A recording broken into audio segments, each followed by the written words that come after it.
Et évidemment, faire aussi un petit tour au niveau de son parcours à soi.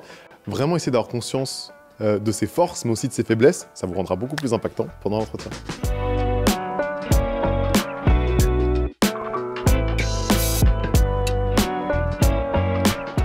Ouais, allez, c'est parti. Du coup, moi, c'est Tonton Karim. J'ai une agence de conseil RH qui s'appelle Find Your Way, avec 2 missions. La première, c'est aider les étudiants à mieux s'insérer sur le marché. Et la deuxième, c'est aider les entreprises à mieux recruter avec de la marque employeur.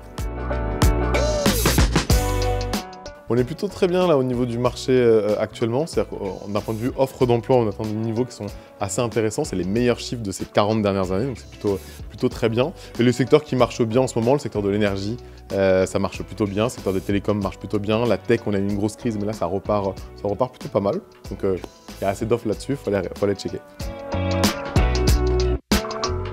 Alors on parle de plus en plus des soft skills, c'est un truc qui est très recherché aujourd'hui par les entreprises. Alors il y a certaines qui ont vraiment la cote par rapport à d'autres. On pense notamment à l'autonomie, à la capacité à apprendre. Les entreprises ont besoin d'avoir des candidats qui se renseignent, qui sont curieux, qui sont toujours à jour d'un point de vue compétences. Donc c'est ça qu'il faudrait essayer de mettre en avant. Moi, je pense que c'est super important de bien se préparer justement pour les entretiens. Ça commence déjà par aller checker un peu l'actualité de l'entreprise.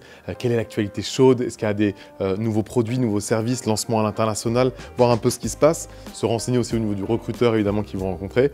Quel est son parcours, sa formation, ses expériences. Et évidemment, faire aussi un petit tour au niveau de son parcours à soi.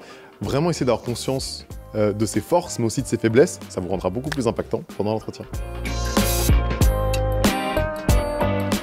Comment on fait pour se démarquer, les amis? Alors moi, je vous conseille évidemment d'aller sur LinkedIn. Tonton Karim, il est très sur LinkedIn. LinkedIn, c'est hyper intéressant comme réseau social parce que c'est vraiment le réseau social professionnel numéro 1 aujourd'hui. Et comment on fait pour être un peu visible, pour essayer d'attirer justement les recruteurs? Moi, je vous conseille d'avoir un profil en béton armé. LinkedIn va vraiment voir, dès que vous avez fini de tout remplir, tous les champs sur LinkedIn, vous allez vachement être mis en avant. Et une fois que ça c'est fait, vous allez commencer à liker, commenter du contenu à fond, les amis. C'est grâce à ça que vous allez vous rendre visible. Vous allez avoir un meilleur taux de trafic sur vos profils et du coup, beaucoup plus d'opportunités.